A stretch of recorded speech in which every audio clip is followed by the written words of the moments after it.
Hey! Hi, this is Dr. Christine. And Dr. Colin. And we are your co-hosts for the exciting new podcast called Love, Scrubs, and Stories, where we dive deep into the world of dating and relationships and go beyond the people wearing the white coats, the scrubs, and the stethoscopes. Come join us on this journey where we engage in dialogue and share stories of love, heartbreak, resilience, and triumphs. And we also navigate our professional lives with our hearts on our sleeves. Please remember to subscribe and hit the notification button to stay up to date on all future episodes. And we look forward to seeing you inside. Hey. Hello, everybody.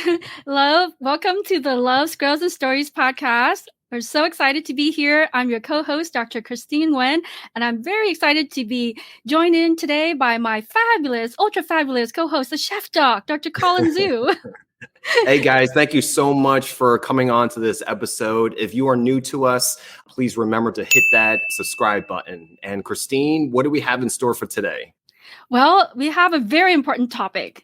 We're going to talk about self-sabotage today because even though like you and I are in family medicine, so we're, generalists considering, right? But I say we also have a specialty. And do you know what that specialty is, Colin? Let me guess. Doing too much? Doing too much, being too busy. I think we are specialists in self-sabotage as physicians, not just, as like family physicians, but I think all, physicians and other, healthcare professionals. I think that, it's quite prevalent, the self-sabotage. So I thought, it'd be important for us to talk about this. We have a special guest expert who, knows all about this and can share with us her insights and her teachings on this topic. Can you give us, an example of how self-sabotage comes up for you? Yeah. And for me, and I would have, I would dare say for a lot of us, is this busy excuse, right? Sure, we're busy, right? And I say this all the time. Oh, I'm so busy. I'm so busy. But the more I think about it, yeah, but everybody's busy, right? It's how you manage your time. And am I using that excuse a little bit too much, especially when it comes to dating and relationships. And the more I think about it, it's true. This is something that I have to like really question my belief on like this busyness. And I often use that excuse a lot to not date, and the desire's there, but I think I also have the fear, and so I think I use that as an excuse so I don't, always go there in terms of dating. Yeah. So go there in terms of like opening yourself up. Or... Yeah, it's the whole thing about being vulnerable, right? I find myself at moments like I am, and then at other times I'm not. Like, I have this pattern where I will, dip my toes into the dating pool, for a little bit, and then, whatever fears I have, and then I find myself backing out of it. And then I'm like, oh, I'm so busy right now and I can't right now. And I'll do it like next week. I'll do it next month, But I think at the root of it, I think it's just a lot of fears. And so, this is a form of self-sabotage that I've recognized that I need to work on. How about you, that's Colin? Great. No, yeah, just in general. Thank you for sharing that. I would say for me personally, in regards with busyness, I've noticed a lot, being a physician entrepreneur, that we can easily just stay busy and on the go. And then at the end of the day, you kind of look back and you say to yourself, was I even productive? You know what I'm saying? I just like to fill my plate. Do I just like to do I want to fill my plate just for the heck of, filling my plate, but do I actually get anything done, right? In terms of relationships, I would probably say in the past, I've noticed that I would be quick to judge because I feel like I have a strong, observing eye and intuitive sense. And once I kind of vibe it out with someone and, probably my initial first impressions take hold, then I probably won't contact that person. And the downside of that is, the pro of that is I get to save myself time. I think maybe might have acted as a self-defense mechanism, save some time, don't put too much of yourself out there.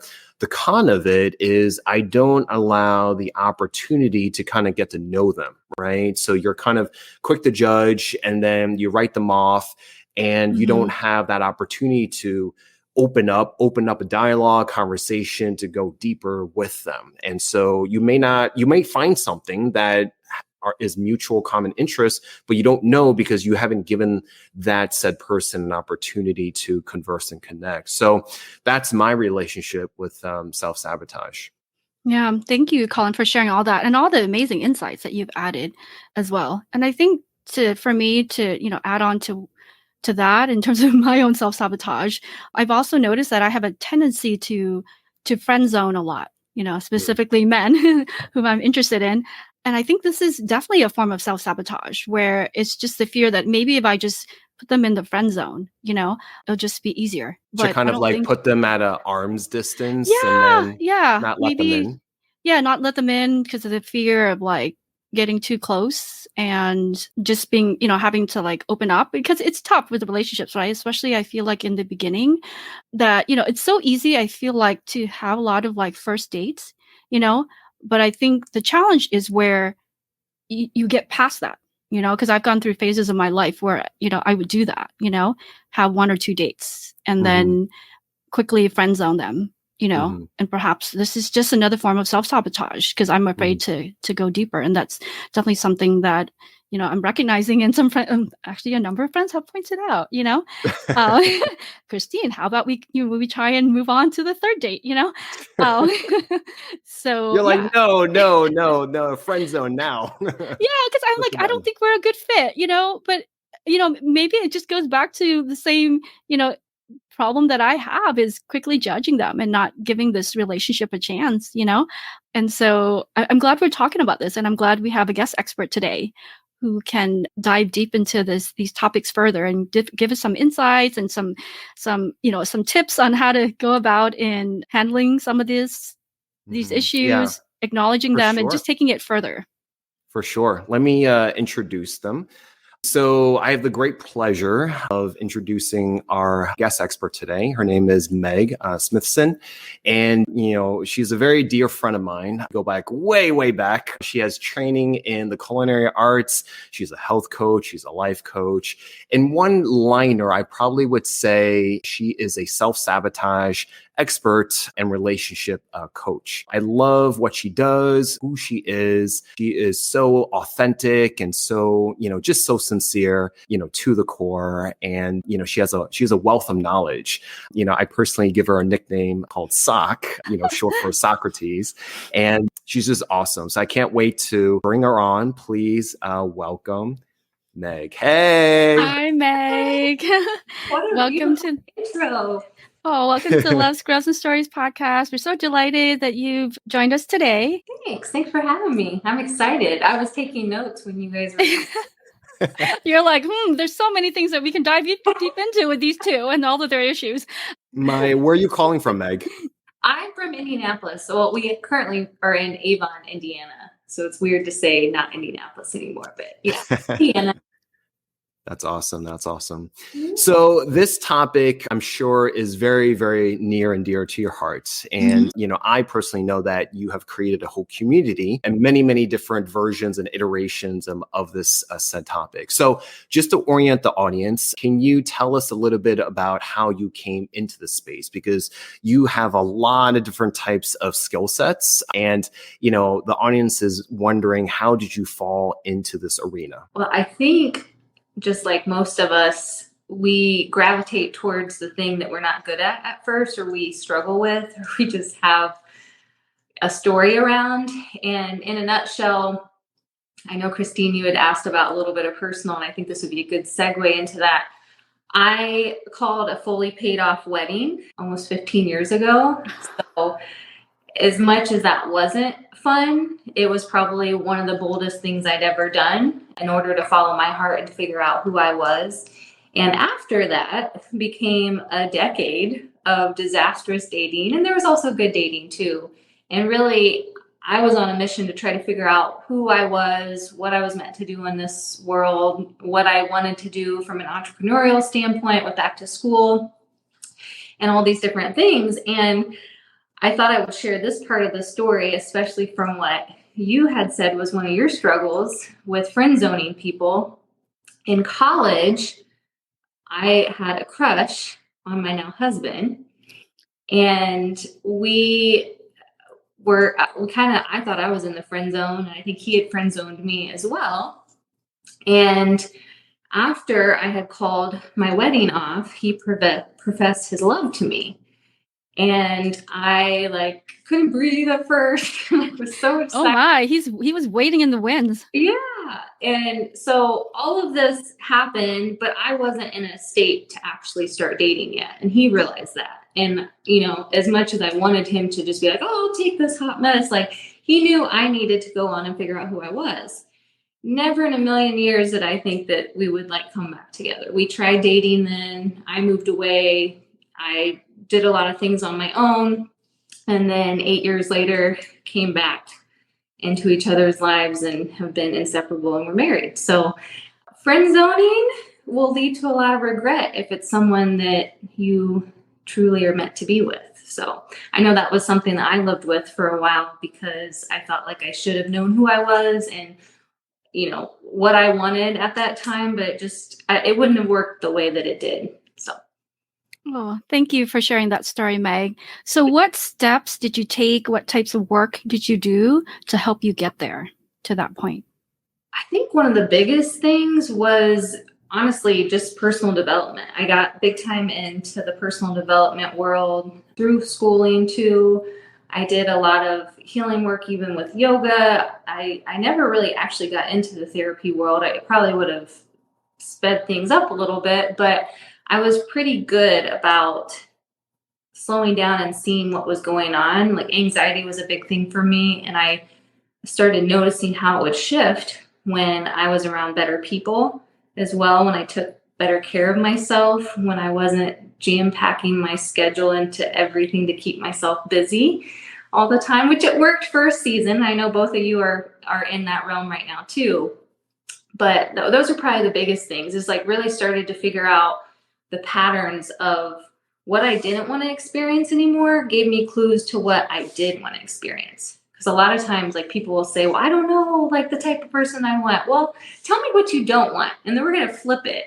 And then you'll be able to start looking for the red flags, or you'll start to be able to say, hey, this is not even close to the person I want to be with. I'm not even going to waste my time here. Let's just move on. Can you share with the audience, what is the proper definition in your words of what self-sabotage means? And, our audience is for healthcare professionals, and, you've had a lot of, clients that are high achievers, high performers. You're high performing yourself, as well as a entrepreneur. So, how would you define self-sabotage, number one? And what would you say from your experience, what are the commonalities on how that applies to high-performing people? Yeah, I break self-sabotage down pretty general and pretty just basic. It's you're in your own way. And you know that you're in your own way in some form. And it's how to get out of your own way is the way that we break through self-sabotage. So basically, if you see this is the goal that you want and this is where you're at, the self-sabotage is right in the middle. That makes sense. So it's how to get through that. It's trying to just get through it. And sometimes you do have to go through it and you have to figure out why is busyness, for both of you guys, why is busyness comforting? Because a lot of self-sabotage is comforting. It could be numbing. It can be a distraction. And, something that I heard from both of you, the busyness was one of them that I heard from both of you. And I definitely have done that too, because if you can keep yourself busy, you can keep yourself distracted, which puts that success in whatever form that is. Maybe it's marriage, maybe it's something in your career, maybe it's monetary, whatever it is on the other side, it keeps you further away from it versus closer without feeling any type of guilt because you're busy, right? You're busy. Someone asks you how you're doing. I'm busy. Okay. No, I know, we say that a lot, right? I'm busy. I've got, X, Y, and things to do, and let me do this, and then this will happen, right? And unfortunately, I say that way too much. So if we can take this a step further, you mentioned some of those reasons. Can you let's expand that further? Other possibilities that I know for myself, perhaps it's, the loneliness factor is also at play. Have you noticed that to be a prevalent thing? And some other additional reasons why we self-sabotage? The loneliness is a huge void that, is hard to get away from. And it's also a reason why people stay in terrible relationships too, because they'd rather have someone there than no one. And I can even tell you from past experience too, I was in some not good relationships for that very reason. So again, it's dependent upon what you've gone through in your life. Like for me, I've gone through a lot of death in my family. And so sometimes when you don't have those people there or friendships or whatever, then you want to have a person. And if you don't have the person, then you just fill it with work. Oh, just get another job. Oh, pick up a shift. Oh, you want to work 24 hours? Got you. Like another project. And if you don't put boundaries around that, your world is always going to be operated and filled with the work things. And you may not feel that feeling that you really, really want. So a lot of times, like, especially for overachievers, you're after a feeling, right? You want to feel powerful. You want to feel successful. You want to feel like you're helping people, you're healing people. You want to be seen for the status that you guys are, but you also really want to be connected with someone too, right? You want to feel seen for who you actually are outside of your work status, right? And I think that's like the harder part too, is like when you can take that away. Something that was really powerful for me, Colin, you may have known this, I don't know, but like when I moved to New York, prior to being in New York, and I went back to school, and that's where Colin and I met, I was really like, I was from a small town. I was known, like, everybody knows you. And then I was a trainer and I was helping people in that realm, and like people knew you and you kind of make a name for yourself where you're at. And then when I moved to New York, nobody knew who I was, but I wanted to tell people who I was. And then I started to question, why do I have to do that? Like I have a free slate. I can just be Meg and they can like me or not. And I don't have to have a title behind my name. And so I think sometimes that's something to really question too. Like, who are you if you don't have that? And like, what would people say about you? About your heart, about your kindness, about your ability to help, your drive? Like, what would your drive be if you didn't have the title? There's so many points I would love to talk about. Like number one, there might be, I can't say on all of us, but, there is a contribution of ego whenever you're in the doctor role, whether we'd like to admit this or not. I like to say I can fit through a door, right? And we're also in the profession of giving. And so boundaries is huge. And, we've talked about this before, Christine, in terms of, our cultural upbringing.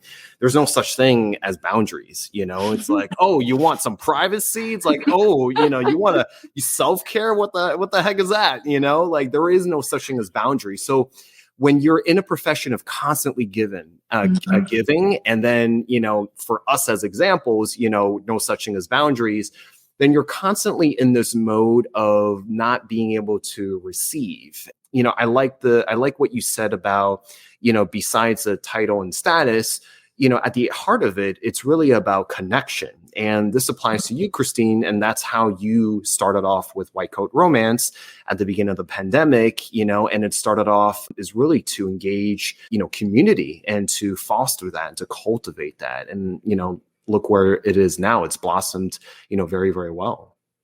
Yeah. Thank you both for mentioning all those points, because I'm like doing a whole lot of reflecting right now. And so the group started out of loneliness, right? And just bringing community together and just the need for human connection. And then just to expand on further, like it's true, Meg, this, and Colin, you mentioned the ego factor too, because on one hand, like we don't, like if we lead with that, right? Our titles and things like that, then sometimes we can't help but question or be suspicious of if someone wants to be our friend, because I've definitely done that in the past, right? For X, Y, and reason that may be related, to my title, my status, and then we talked about, you guys both mentioned boundaries, which is a huge thing. We can like go into another full episode on this. So Meg, what are your recommendations on how should we go about, in terms of establishing boundaries, or think about it, when it comes to relationships? What are your recommendations? I think one of the biggest things first is to figure out what you want. And so let's say, you both said stuff about culturally with family or just no space and that kind of thing. Well, how can you figure out, like, if you do want, let's say you've worked crazy shifts back to back to back, and you just need some quiet. And maybe you get a phone call that your sibling or your parents or your grandma, whatever, wants you to come and mow their lawn and do grocery shopping and cook for them and then go to a big family thing and just all the things. And all of a sudden you're already overwhelmed with what you just went through. Let's say you had just some crazy cases, some death, like whatever inside of your practice. And then you had to go into that. And so would you be saying yes, just in order to show that you do love them, even though you're going against the love that you need to give to yourself at that moment? Or could you be strong enough to be like, okay, this is what's going on in my life. I need some space and some room. I love you. I will do whatever, but I need this first, or else I'm going to be dragging. I'm going to be like coming in at like half Colin, half Christine, when you want the whole 110% me. And I think it's what's on the other line on that. Because if you've lived a life without any type of boundaries, it's going to be foreign to them too when you tell them no for the first time. And I think getting more comfortable with seeing no not as a disconnect from love, but it's actually a love for you so you can love on someone else more, that's where things change. So what pops up for both of you when I say that? Boundaries are hard. Boundaries are hard. And it's a practice. For me, what comes up for me is, when you practice saying no to others, it's it's reflexively saying yes to yourself. Mm-hmm. And I constantly remind myself and I constantly practice that.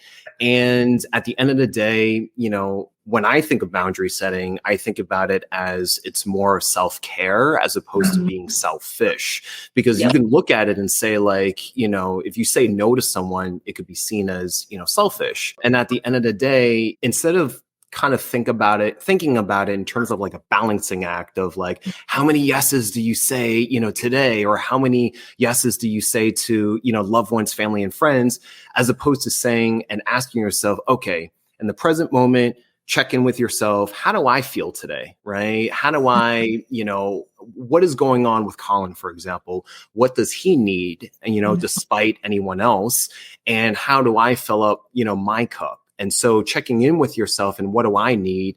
And then if that means, okay, I have to say no to someone in order to, fill my cup back up, then that's what needs to happen. So it's definitely about, checking in and then practicing. It does, I think with any type of quote unquote negative lifestyle or behavior habit, that takes practice. So in order to foster self-help and self-care, that also takes small practice as well. Mm-hmm. Well, it's like, if you take an example, like where you guys both work, if you got a phone call, and I don't know how it all works with both of this, but let's just say that this is in my head what I think would happen. If you had a phone call at like 1 a.m. and you had just left work and you got home at 9 p.m. and they needed you to come in and you have not slept and you just gave 4 days back to back to back, not to say that you couldn't say yes, but what would your knee-jerk reaction be to come in at 1 a.m.? Just because someone else was on vacation? You probably wouldn't want to do it, right? Like it'd probably be an easy no, unless they were guilt tripping you or something. And I think the same thing happens with family or with friendships or with work things, where a lot of times things are set up conditionally versus unconditionally. And we have to remember relationships should be unconditional. There should be unconditional love. And so if something's built on all the conditions, like that's a lot to maintain, right? Like if you have to do all of this just to have some type of love, that's a lot. That's a lot to try to keep up with. So no wonder we run around exhausted, because we got to do that at work. We got to do it with family. We got to do it with relationships. Now we got to date. We got friends, like dogs, like. Yeah, that's a lot. I think the guilt tripping definitely hits home because, especially in our landscape of the healthcare system, I think that the way doctors are in the current landscape is that, I can probably say this on behalf of all of us, is that we get pushed over a lot. And, we're guilt tripped, into taking extra shifts or doing this or doing that. And, we took an oath to serve. And so it's a lot harder for us to say no. But at the same time, it's at the expense. When we say yes to everyone, it's the expense of ourselves, whether it's emotions, right? Whether it's mentally. And only until now is where we are more cognizant and mindful of things like physician burnout, physician wellness, and mental health, right? And that shouldn't be the case. And we weren't taught this at school. So the guilt tripping, the power dynamic, that's a whole nother topic in terms of bureaucracy and stuff like that. But I think that applies, in terms of how that would apply to dating and relationships. Yeah. Great tips, Meg and Colin. And I really liked this shift in mindset on how to, approach some of these topics. And for sure, Colin, I agree. Like, being physicians and other high-level professionals, like I think, our altruistic nature can, often be taken advantage of at times, And yeah, for me personally, it's hard to say no. If I can help someone, then I will try. But I have to be much better. I thought about you guys because I feel like this probably happens to you a lot, and you can correct me if I'm wrong, but since people know that you are in the healthcare world, and if you have family or friends or just you tell them what you do, then they automatically are like, oh my gosh, like something's wrong with my ear. Can you take a look at it? Or I've had this issue, and they want to just start like receiving your services like that. And you're like, okay, we're not in the space or whatever, but that happens too, like with me. And I've had to put boundaries around that too sometimes. And it can be hard because people want your advice or they want your help all the time, which I love to help. But when it comes at different hours in the night, if it comes, I'm not going to answer a call like that at night. Or if it's just continuously doing all that and they're not inside of a coaching retainer, or just not respecting the boundaries that you lay. Like it's a practice, just like with you guys. Like I'm sure you don't like to, or maybe not like, but you probably shouldn't be seeing the people outside without your tools in the practice where they can come in there and actually see you. That's a boundary right there. Yeah. I have a question. Going back to what we were talking about of using busyness as a crutch, right? How would you say, for those of us that, admittingly more than we want to, how can we not use less of that as a crutch and learn to open ourselves up to opportunities for better relationships, whether it's romantic or, maybe even just platonic? I mean, you could just say, I'm busy all day long to your friends and not be able to catch up with them, right? The Love, Scrubs, and Stories podcast is a collaboration and co-production between The Chef Doc and White Coat Romance. The Chef Doc is a wellness platform that offers innovative approaches to thriving and offers a self-empowerment book, podcast series, on-demand masterclass series, as well as a brand new app. The app provides self-guided education such as food as medicine, self-care, and resilience. Coaching services are also available, whether you prefer one-on-one or group type settings. Please go now to your app store as well as Apple as Google Play to download for free. White Coat Romance is a dating app for healthcare and health-related professionals and students in the US and Canada. It's a lively space where you can find love, companionship, and build meaningful connections with like-minded professionals. If you're single, go to the App Store and Google Play to download and join our vibrant community. As we both serve these amazing communities, we also acknowledge the value of continuing education. Therefore, we're super excited to share an enticing opportunity with our listeners. Our episodes are continuing education eligible. That's right, you now have the opportunity to earn valuable credits while enjoying our content. Rest assured, the episodes will always remain free as we are committed to supporting our communities and amplifying the voices of healthcare professionals. To get a better understanding of how this works, the first 3 episodes are free to obtain, then the rest of the podcast episodes are at a nominal cost. So you might be asking who can earn credits? Well, physicians, nurses, nurse practitioners, physicians associates, pharmacists, dentists, as well as dietitians and dietetic technicians. If you find yourself in need of CE credits, we kindly ask you to consider directing your CE funds towards supporting our cause. Your contribution would greatly help us nurture our podcast production and continue to bring you valuable content. We are deeply grateful for your support. From all of us here at Love, Scrubs, and Stories podcast, thank you so much for choosing us. And enjoy the rest of this episode. So how can we use less of excuses like that as a crutch to open up more conversations for deeper and meaningful relationships? I think, okay, so everything happens slowly if you're going to try to keep something more sustainable. So if you think about people that want to run, but they've never run, or they're not in shape to run, or they just have not practiced that, there was the whole couch to 5K. So they had to run this amount of time or this amount of distance one day, and then the next day, and the next day. You can use something like that as an example to get better at the relationship world. So if you, let's say you look at your month and you look at your calendar of how often you're working, but you don't want to keep going like this on the relationship roller coaster, and you want to put yourself out there more, but you also don't want to be burnt out, you can put on your calendar, let's say on Saturday evenings, you're just going to already have stuff ready to take off your scrubs and have clothes on. You're going to go out to dinner with somebody on one of the dating apps, or you're going to go out to a club. I don't know if you go to a club, but just here's an example. Somewhere where there's people. Okay, 50 Cent. All right. Calm down now. Go to a coffee shop where you might meet people there too. And so have your stuff already on you, ready to go, so you don't have to go home first. And then just go ahead and go to wherever you feel comfortable with. And then check in with yourself at the end of the month or at the end of the week and just see, was that too much? Was that enough? Do you feel satisfied with what you did? Was it really not your vibe? Just, did you meet people? And again, you're like, I don't know how you guys are entirely, but I'm what they call an outgoing extra or introvert, not extrovert.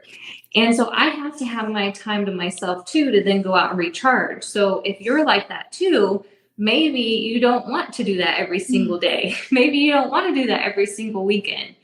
So maybe that's only going to be like 2 times for the month. And maybe you'll have better results in that realm than actually going more frequently. So again, it's based off of your needs and how you guys feel and what fills your fuel tank up.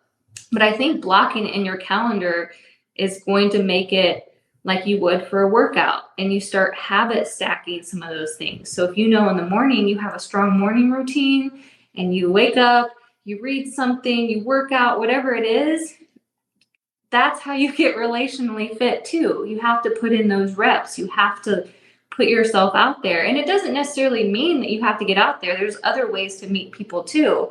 But like with Christine, for you, if you know that your spot of self-sabotage is, okay, you go on the first couple dates, kind of surface level, then we need to ramp up the vulnerability and put yourself out there and just test yourself. It doesn't even have to be the result of a husband on the other side of it. Just putting yourself out there and be proud of yourself for getting more vulnerable than you did the time before.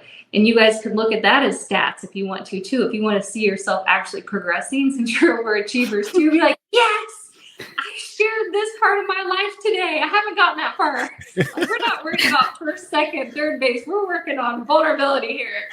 And let's be sure to graph it, right? In percentages and see the progress and, over time. And you can't get shit done without a pie chart.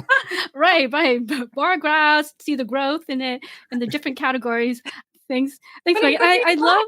Yeah. And I love that you use the words relationally fit, right? Whether we're talking about with ourselves or with a partner. Let's take that a step further, because I think it would be helpful for me and for the rest of our audience.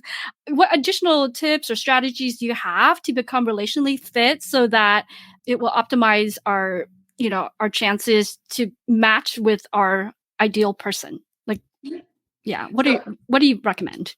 So although I use relationally fit primarily with relationships, I also think it applies to your relationship to anything, especially so if you're dating, that's a type of relationally fit because you yourself need to be in a good space to date and make sure that you're filling up yourself first before you put yourself out there. And then even when you're married or when you're in a committed relationship, you want to continue to do the things that you did before and just keep doing those. So what is your relationship to your faith? What is your relationship to food and health? What is your relationship to taking care of your body? What is your relationship to taking care of your mind? What is your relationship to finances? What is your relationship to work? So you can have all these different categories for you and what your relationship to those things are. So Christine will add your relationship to vulnerability. We'll add those on there and yours.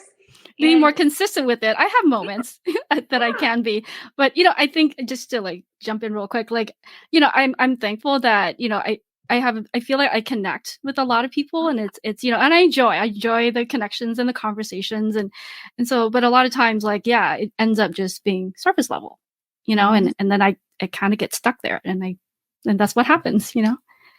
What do you think the reason with that is? Do you think it's the people? Do you think it's something inside of you that's like a little bit scared to go there? Or yeah, without a doubt, it's fear. Absolutely. I think, yeah, just the fear of like, just it's also a control issue. I mean, I think at the root of it, that's really the big part of the fear, right? Just being afraid to like lose control. Yeah. Yeah. So I gotta loosen the grip on that. Well, and control is such a big thing for a lot of people. I mean, we want to know the outcomes of everything, but then at the same time, do we really want to know the outcomes of everything before, we go in and try something? Not necessarily. And I think that if you could pick a time, and you don't have to say this out loud, or if you want to, you can, but this is something that sometimes with me, we get to the roots of something, just like with you guys in practice, so that you're not continuing doing the same thing over and over again and expecting different results. The same results, yeah. So if you look back, and this might be some homework for you unless you want to do it here, and you look at like the last time you did have a deeper connection with someone and you did feel vulnerable, what did that look like?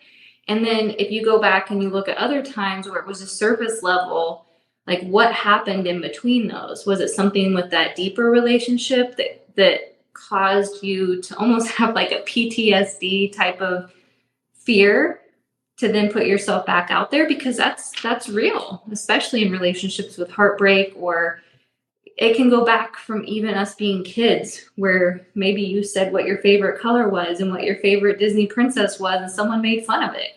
And then you didn't want to be vulnerable and tell anybody about your Disney princess anymore. Yeah, thank you, Meg, for that. And I think now that we go deeper and deeper into all this, I think it's just the fear of getting hurt. Like I've been vulnerable, in dating and relationships, and then it's just getting hurt. And I understand it's part of the process, but it's hard, right? You get vulnerable, and then in my brain somehow, being vulnerable, somehow leads to, it doesn't necessarily mean that, right? Just getting hurt. And it's just a natural part of relationships, when things don't work out. And then for me, I don't know, I mentioned this in the past, but I tend to be the jumpy rather than the jumper, even when I don't feel like the relationship is working out, but it's really hard for me to be the one to break up. Yeah. I don't want to hurt anybody. And, I'm like, maybe I just need to like, give this another chance, give it a try. And I think that's really what it comes down to, is just repeatedly, like just getting hurt, And so it's that fear. And I think noticing when that pops up too for you will be really pivotal. And just to remind yourself that's not happening right now. And like what I want on the other side of this could be really beautiful. And especially if you don't friend zone everyone. But when you can see that and also know it may be part of it, but it also could not be part of it. How about if your next person is literally happening this year? To think with that mentality sometimes versus think of, because that's a big mind shift to start thinking about, and not using your past as all the evidence of why it's going to be so hard. It's just going to be torturous. I just don't want to spend all this energy, versus what if it could be fun? What if you got to co-create the experience that you actually had? What if it actually works the way that you want it to? I think that's the thing that we have to flip our brains to, versus getting stuck in that like vortex of doom, like dating doom. Yeah. Thank you. All great things to think about. I love how this turned into a coaching session. Yeah, I know. I think it's like a Christine, like therapy coaching session.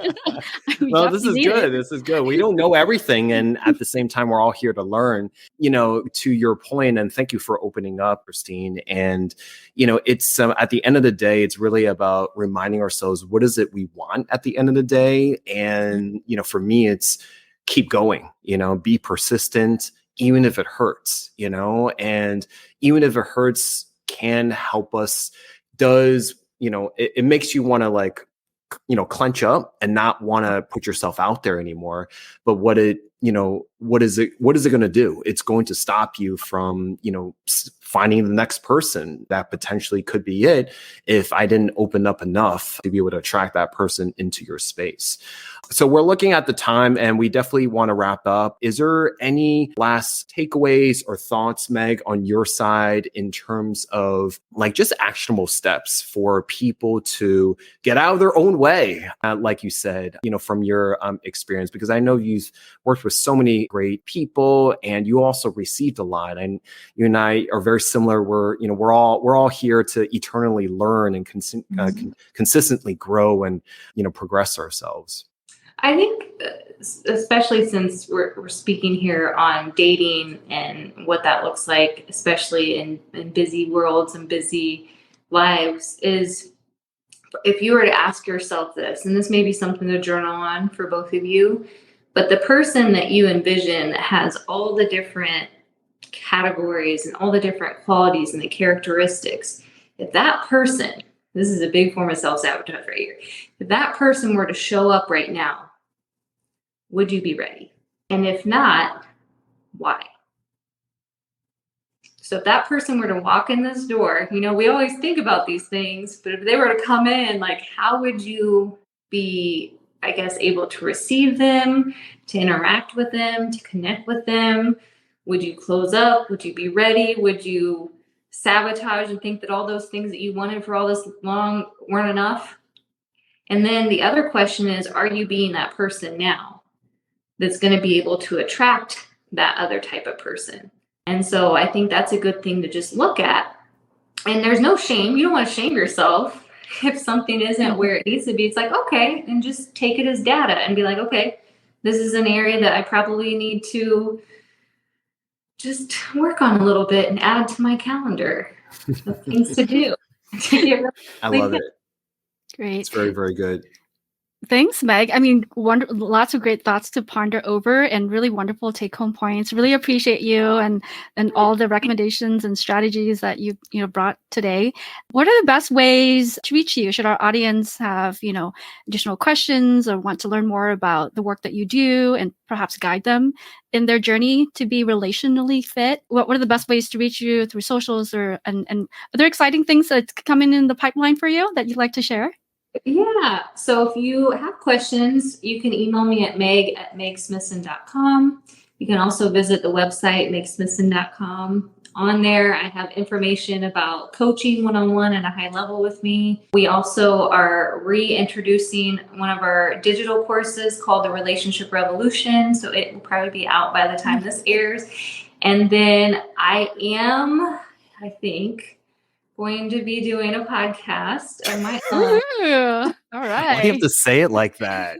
No, be happy. We love it. I wanted to do this for a while, but now I feel like it's getting there. So 2024-ish should be the time for that. And I really want to bring up a lot of these topics and to work on the relationally fit being something that people do no matter where they are at in life, because whether you're single, whether you're married, whether you're divorced, whatever, you have to keep working on that just like you would a workout to stay relationally fit.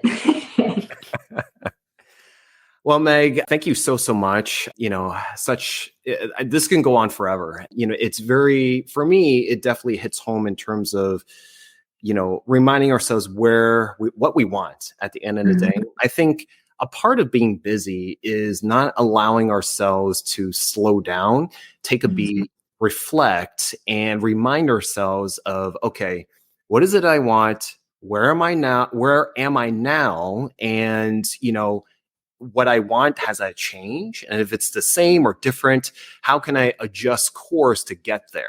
And constantly remind ourselves, what is it that blocks me and gets me in my own way? And how can I, like you said, flip it? How can I, either use that as a learning lesson to hurdle over to get to my goals in dating and relationships? So, thank you again.